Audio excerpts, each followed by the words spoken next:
दोस्तों नमस्कार। दोस्तों, कोई यह कहे कि मेरा देश बदल रहा है, सुनकर अच्छा लगेगा। कोई यह कहे कि अब भारत को नए सिरे से गढ़ने की जरूरत है, सुनकर और अच्छा लगेगा। उसके बाद कोई यह कहे कि अब जरूरत आ गई है कि हर क्षेत्र में सुधार हो, पुराने कानून खत्म हो, नए नियम कायदे बने। और शायद 2014-15 के बाद से भारत ने इन्हीं नारों के इर्द गिर्द इस देश में बहुत कुछ बदलते हुए देखा है। लेकिन इन बदलती हुई परिस्थितियों के ऊपर में जो रेड कारपेट डाल दी गई सियासी तौर पर, हमें लगता है कि आज इस रेड कारपेट को उठाया जाए। उसके नीचे सवाल एमएसपी का होगा, उसके नीचे सवाल एनसीएलटी का होगा, उसके नीचे सवाल इस देश की किसानी का होगा, उसके नीचे सवाल इस देश में राशन पाने वालों का भी होगा, उसके नीचे सवाल बैंकों की बदहाली की भी होगी, और उसके साथ सवाल इस देश में लोगों के साथ जो कुछ हो रहा है उन परिस्थितियों का भी होगा। सवाल की शुरुआत तो इसी बात से की जाए कि जब कॉरपोरेट सेक्टर को लेकर भी रिफॉर्म का जिक्र किया गया, उसके बाद इस देश में एग्रीकल्चर को लेकर भी जो रिफॉर्म का जिक्र किया गया, और उसके बाद जब इस देश में राशन की दुकानों को लेकर भी रिफॉर्म का जिक्र किया जा रहा है, इनसे होने क्या वाला है और होगा क्या और हो क्या रहा है। हो क्या रहा है, बात यहीं से आज शुरू की जाए, क्योंकि यह एक ऐसा सफर है जिसके साथ आपके जहन में बहुत सारे सवाल लगातार आते चले जाएंगे। एनसीएलटी यानी नेशनल कंपनी लॉ ट्रिब्यूनल इस देश के भीतर में 2016 में बनता है। इसके मातहत हजारों कंपनियां इसके दायरे में आती है और कहती है कि हम अपनी कंपनी को अब बेचना चाहते हैं, हम कर्ज में डूब चुके हैं। एक लंबी फहरिस्त है, कितने सारी कंपनियों के मामलों को निपटाया गया, कितनी कंपनियां दूसरे हाथों में दे दी गई, कितनी कंपनियों ने अपने आप को बैंकों से कितने करोड़ का कर्ज लेने के बाद दिवालिया घोषित कर दिया। यह एक अनकही गाथा है, लेकिन इसके भीतर के मंत्रों को कभी आपने पढ़ने की कोशिश की? सबसे ताजा उदाहरण वीडियोकॉन का है। यह वही वीडियोकॉन ग्रुप है जिसने 1986 में जिसको लाइसेंस मिला था कि अब वह इस देश के भीतर में कलर टेलीविजन बनाए। 1990 में इसने एसी बनाना शुरू किया, इसने वॉशिंग मशीन बनाई, रेफ्रिजरेटर बनाया। 2000 में इसने ऑयल गैस के क्षेत्र में कदम रखा, टेलीकॉम के क्षेत्र में कदम रखा, रिटेल डीटीएच टीवी के क्षेत्र में कदम रखा। 2016 में इसने डीटीएच को बेचा, डिश टीवी को। इसने एयरटेल को अपने हाथ में जो एक स्पेक्ट्रम था, वीडियोकॉन का जो स्पेक्ट्रम था, वह उसने एयरटेल को भेज दिया, और 2018 में यह एनसीएलटी के दरवाजे पर जाकर खड़ा हो गया। इसके ऊपर जो कर्ज था वो कर्ज कौन लौटाएगा? इसके ऊपर जो भी कर्ज लिया गया था वो कर्ज 46,000 करोड़ से ज्यादा का था, और इस कंपनी को जिस दूसरी कंपनी ने खरीदा उसने मात्र 3,000 करोड़ रुपए में खरीद लिया। आपके जहन में यह सवाल होगा, 46,000 करोड़ रुपया कोई कर्ज में डूबी हुई कंपनी है, उसको 3,000 करोड़ में कोई खरीद ले, तो पैसा जो कर्ज में लिया गया उसको लौटाएगा कौन? वो है किसका पैसा?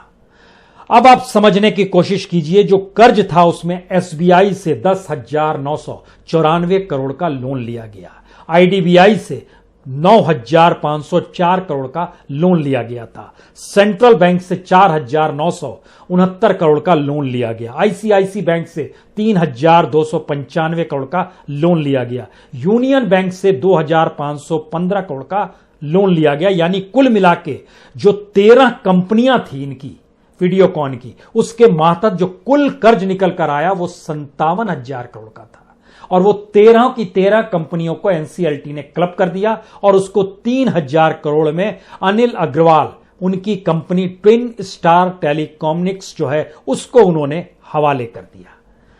ये वही अनिल अग्रवाल हैं जिन्होंने 2019 के लोकसभा चुनाव के वक्त जो लोन देने वाले कॉरपोरेट सेक्टर के लोग थे, जिन्होंने सबसे ज्यादा बीजेपी को जो पैसा दान दिया था, पॉलिटिकल फंडिंग की थी, उसमें इनका नाम भी आता है।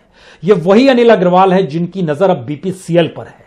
यह वही अनिल अग्रवाल हैं जिन्होंने ऑयल के क्षेत्र में भी कदम रखा, और रावा ऑयल फील्ड में इनकी 28% स्टेक थी, जो कि वीडियोकॉन से लेने के बाद वो 48% हो गई।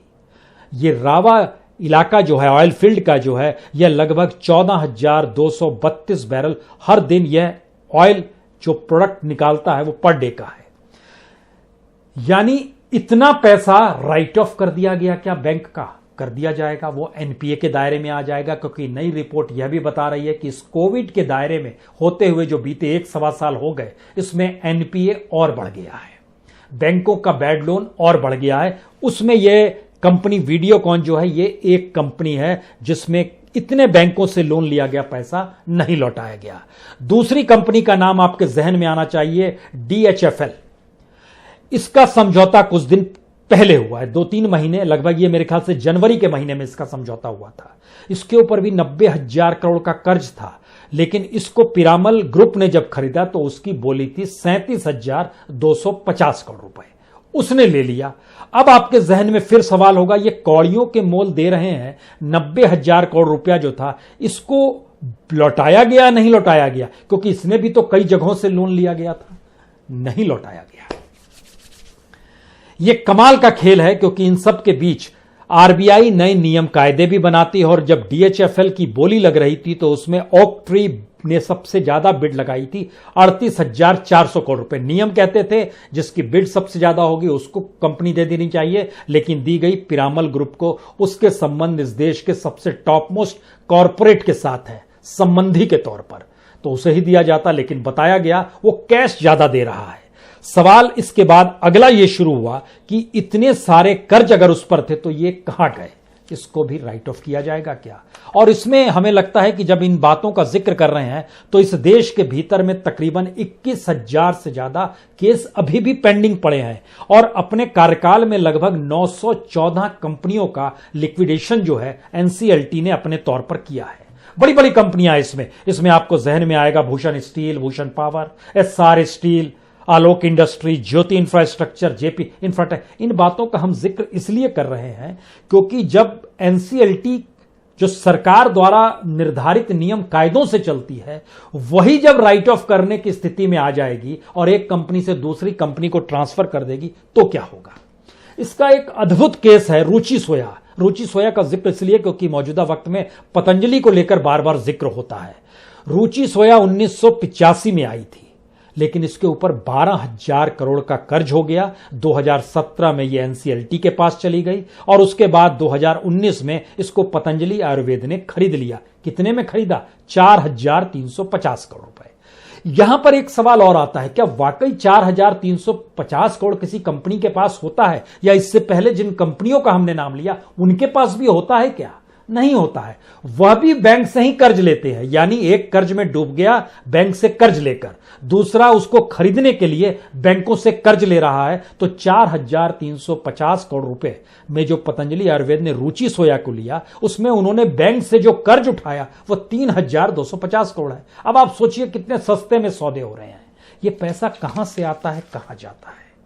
और इस देश के भीतर में जब इतनी बड़ी तादाद में केसेस लगातार एनसीएलटी के पास आ रहे हैं, तो इसका अगला सवाल है कि एक कंपनी पैसा बैंकों से उठाती है जिसमें जनता का पैसा है, उस पैसे को उठाने के बाद वो हो सकता है किसी दूसरी जगह पैसा लगा दे।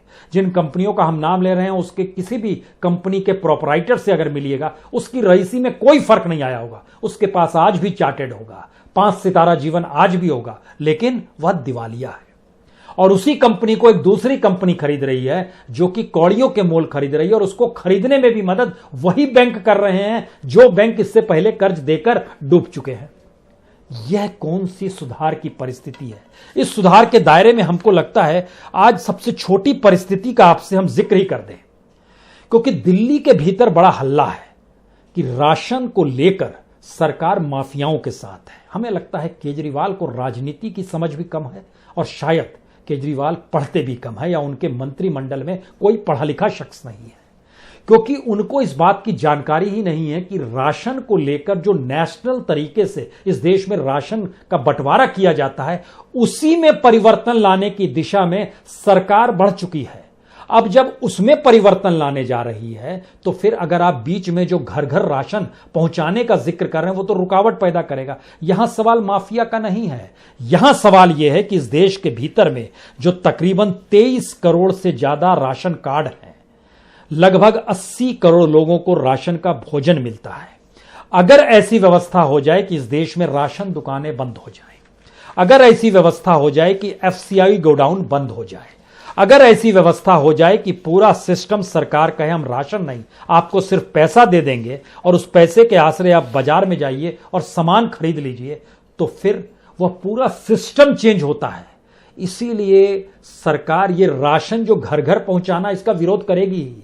इसके लिए हमें लगता है कि एक शांता कुमार कमेटी 2015 में जो बनी थी और जिसकी रिपोर्ट 2019 में आई, उसको समझने की जरूरत है। उन्होंने जो क्या बातें कही थी, उन्होंने बहुत साफ तौर पर कहा था कि ये जो फूड सिक्योरिटी एक्ट है, इसको तत्काल में जो इसके बेनिफिशियरीज हैं 80 करोड़ लोग, यह लगभग इस देश के 67% लोग हैं, इनको कम कीजिए, 40% तक लाइए। यह पहला सुझाव था जिस पर सरकार अमल करना चाहती है। दूसरा सुझाव था जो एफसीआई गोडाउन में अनाज होता है, उस अनाज को प्राइवेट सेक्टर के हाथ में दे दीजिए। अडानीज के वेयर हाउस बन रहे हैं, किसान विरोध कर रहे हैं, यह हर कोई जानता है, लेकिन इजाजत तो है। राज्यों ने समझौते करने भी शुरू कर दिए और अनाज जब जमा निजी हाथों में होगा, तब दूसरा यह होगा कि जो एमएसपी पर जो बोनस दिया जाता है, राज्य जो देते हैं, उसको बंद कीजिए, कैश ट्रांसफर कीजिए, यानी किसान को भी कैश ट्रांसफर कीजिए। अगला यह हिसाब था कि जो फूड सब्सिडी अमाउंट जो होता है, उसको भी सीधे सीधे अकाउंट में ही डालिए, मत फंसिए कि हम इतनी सब्सिडी आपको देंगे। और इतना ही नहीं, जब एफसीआई के प्रोक्योरमेंट से जब चीजें प्राइवेट सेक्टर के हाथ में चली जाएंगी, तो दूसरा यह था कि जो भी लेवी प्राइस चावल का जैसे है, उसको आप खत्म कर डालिए, यानी सरकार हर जिम्मेदारी से निकलती चली जाए। और धीरे धीरे यह सुझाव सरकार के इकोनॉमिस्टों ने दिया कि आप राशन दुकान क्यों चालू करना चाहते हैं और क्यों बरकरार रखना चाहते हैं, आप तो इसको बदल डालिए और बदलने की प्रक्रिया ऐसी रखिए कि ये लोग बाजार में जाएं, खरीद लें। हां, इनको जो चावल, गेहूं, चीनी हम लोग सब्सिडाइज रेट पर राशन दुकानों से देते हैं, वह हम लोग सीधे उतना पैसा उनके बैंक अकाउंट में डाल देंगे। सरकार की यह पूरी फिलॉसफी है, इसमें कोई हेरफेर की बात नहीं है। और ये अगर स्थिति को अगर आप और बारीकी से समझना चाहते हैं, तो आपके जहन में एक सवाल तुरंत होना चाहिए, आखिर कितना अनाज है इस देश के भीतर में, और उस अनाज को अगर कोई कॉरपोरेट को अगर सौंप दिया जाए कि तुम ही बेचो, तो वो अगर 1 पैसा भी बढ़ाएगा या 1 रुपया भी बढ़ाएगा, तो वह तो एक झटके में अरबपति हो जाएगा। इसलिए क्योंकि इस देश के भीतर में कुल अंत्योदय कार्ड 2 करोड़ 34 लाख हैं, कुल पीएचएच कार्ड जो कि हाउस होल्ड के कार्ड होते हैं, वह लगभग 21 करोड़ हैं। कुल मिला के अगर आप ध्यान दीजिएगा तो अंत्योदय कार्ड में 35 किलो अनाज दिया जाता है। कार्ड कितने हैं? कार्ड है टोटल, हर कार्ड पर 35 किलो अनाज, यानी 2 करोड़ 34 लाख 949 अंत्योदय कार्ड के हिसाब से अगर 35 किलो अनाज दिया जाएगा, तो इस देश के भीतर में तकरीबन 81 करोड़ केजी अनाज सीधे, इसको क्विंटल में कन्वर्ट करते हैं, 81 करोड़ अनाज सीधे हो जाता है। इसी तरीके से जो पीएचएच कार्ड जो है, जो हाउस होल्ड के हिस्से में आता है, उसके हिस्से में हर परिवार जनों के 5 केजी अनाज दिया जाता है। उसमें तकरीबन 70 करोड़ लोग हैं और ये लगभग 352 करोड़ केजी बनता है। इसको जब आप सबको मिला दीजिएगा और क्विंटल में तब्दील कीजिएगा, तो सोचिए एक महीने में इस देश के भीतर में 4 करोड़ 34 लाख 17,145 क्विंटल मंथली है ये। और इसको जब आप ईयरली में कन्वर्ट कर दीजिएगा, तो ये लगभग स्थिति और विकट होती जा रही है, क्योंकि हम जब क्विंटल में तब्दील कर रहे हैं, तो क्विंटल तब्दील होते होते यह हो जाता है 52 करोड़ क्विंटल। अब आप सोचिए कि इतनी बड़ी तादाद में सब कंज्यूमर बन गए। यह एक दूसरा रिफॉर्म है सरकार का। तीसरा रिफॉर्म यह है इस सरकार के भीतर का कि जो एफसीआई गोडाउन है, उसको आप धीरे धीरे इतने घाटे में ले आइए और उसके ऊपर इतना बर्डन डाल दीजिए कि वह धीरे धीरे बंद होने की स्थिति में ही आ जाए, क्योंकि वह चीजें चलेंगी कैसे। यह तीसरा रिफॉर्म था एफसीआई के ऊपर। जब मनमोहन सिंह की सरकार जा रही थी, उस समय उसके ऊपर कर्जा था 91,000 करोड़ का, 91,000 करोड़ का। आज की तारीख में यह 4 लाख करोड़ पार कर गया है। यह एफसीआई के ऊपर जो कर्ज है, हम उसकी जानकारी आपको दे रहे हैं। इस कर्ज का मतलब यह होता है कि वो आने वाले वक्त में एफसीआई गोडाउन खत्म हो जाएगा। यह एक तीसरी स्थिति आती है। चौथी स्थिति और महत्वपूर्ण है इस देश के भीतर में, किसानों को लेकर जो एग्रीकल्चर रिफॉर्म के नाम पर सरकार ने कहा, और एमएसपी का जिक्र बार बार वो कहती है, वो तो था, रहेगा, होगा, सारी बातों का जिक्र करती है। इस रिफॉर्म को समझिए। इसके लिए अगर हम आपसे एक बरस लें, 2020-21 लें, तो सरकार ने जो खरीफ और रबी दोनों सीजन को पूरे साल का मिला दीजिएगा तो 1,20,00,000 किसानों को इस देश के भीतर में एमएसपी पर अनाज खरीदा है। उनको जो पेमेंट हुई है वह तकरीबन 1,54,000 करोड़ रुपए की हुई है। औसत निकालिएगा तो प्रति किसान 1,28,486 रुपए बैठेंगे। अब इस रिफॉर्म को और बारीकी से समझिए। हर किसान के हिस्से में अगर औसत निकाल रहे हैं 1,28,486 रुपए सरकार ने दिए तो आप कहेंगे कम क्या है, साल भर की कमाई है। उस साल भर की कमाई को अगर हम महीने में करें तो हर किसान के हिस्से में आए 10,560 रुपए, प्रतिदिन 352 रुपए, तो भी आप कहेंगे अच्छा है। लेकिन आप यह सोचिए कि फसल उगाने में जो लागत लगी उसे तो हमने कम किया नहीं, उसको जैसे ही आप कम करेंगे 80,000 रुपए तो किसान के हाथ में बचता है 48,486 रुपया पूरे साल का, यानी प्रतिदिन 132 रुपए, यानी प्रति महीने 3,995 रुपए। यही है इस देश के किसानों की स्थिति जो एमएसपी के जरिए सरकार दावा करती है। वह भी सिर्फ कितने किसानों को दे पाती है? इस देश के भीतर में 14.5 करोड़ किसान हैं और सरकार ने दिया 1,20,00,000 किसानों को एमएसपी पे अनाज खरीदा, यानी 6% के लगभग ये बैठता है। सवाल सबसे बड़ा इस प्रक्रिया में यह निकल कर आया कि इस देश के भीतर में जिसके पास पूंजी है उसी को कन्वर्ट करने की स्थिति में सरकार आई है कि उसकी पूंजी अगर बढ़ जाए। राशन कार्ड को लेकर फैसला तब होगा जब हर इस देश के नागरिक का जिनके पास राशन कार्ड है उनका अकाउंट बैंक में खुल जाए, जिससे वो डायरेक्ट सरकार पैसा ट्रांसफर कर दे। फिलहाल इस देश के भीतर में 23 करोड़ राशन कार्ड वालों में से 4,68,00,000 ही राशन कार्ड है जिनके अकाउंट बैंक से जुड़े हुए हैं।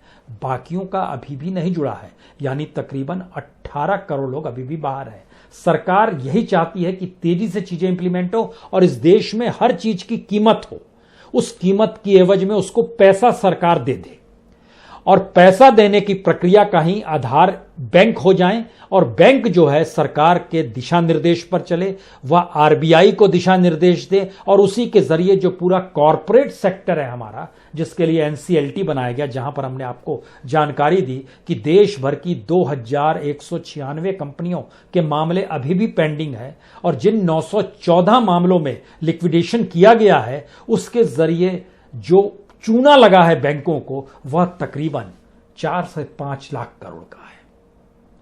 यह कैसा सिर्फ सुधार है, यह कैसा रिफॉर्म है जिसमें मेरा देश बदल रहा है, यह भी नारा समा जाता है। हम भारत को नए सिरे से गढ़ना चाहते हैं, यह भी नारा समा जाता है।